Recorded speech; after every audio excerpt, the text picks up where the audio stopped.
Ano yung ginagamasan mo? Ari, di ko malaman kung ari yung pakwan. Pakwan yan. Pakwan yan. Yung ano, yung hindi pakwan, yung ano yung isa, yung dilaw niya. Ah, yung melon. Oh, yun. Melon amoy. Kasi ang kalabasa doon yan. Alin? Kalabasa. Tingin nga, pawis na pawis ka na eh. Talaga ito nausap ko magtatanim ikon eh.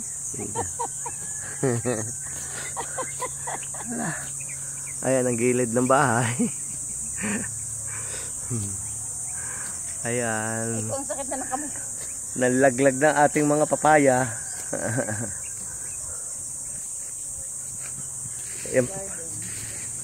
Yung papaya oh.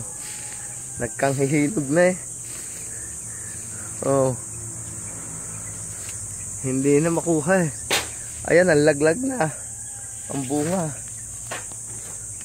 Oh, hinog na naman to.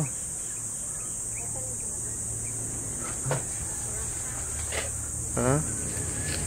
Ito gayabano. Yun ang aking bayabas. Guwaba. Asan na yung ho? Ayan. Huh? Ganda na aking gayabano. Yun ang aking nausap na magtatanim. Ayan. Mahal ang bayad dyan. Lagyan ng ano? Lagyan. Ubig. Ubig. Talaga naman ko na eh. Yan eh, sa Cebu pa kinuha eh. Nakita ko yung naggagamas ng pitsayan. Kaya isinama ko na rito sa Batangas. Kako'y mapapakinabangan din.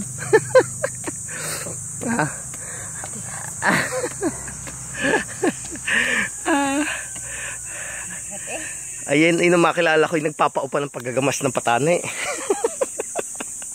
Ayan, ang kanyang kamatisan. Palagay ko dito kami aasenso sa kamatisan. Ito na ang magdadala ng tunay na kwan. Magandang kinabukasan. Aba! Ay wala yan naman ang... Ay wala yan naman ang mga... Walang yan naman ang suot. Ang attire eh. Ay wala yan. Ano gari? Bakit may yero? Akin na yung tubig. Tubig? Oo. Tatanim na ako. Ara ang kanyang kalbasahan. Dalawa. Palagay ko'y tarak-tarak yan kung pagkano mo nga. Ara ang kanyang mga pipino. Hindi, pipino at saka ako to. Melon. Yung matamis na sweet melon. Oh. Akin ang tubig. Ano gayang isang yan naman ito? Ano ito? Okra. Okra naman. Ano? Anong gamot saan yan? Ano, Pampa? para avoid cancer. Cancer. Pulang-pula ang pisngi.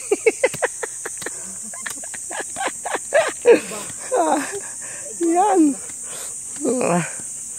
Okay, sige.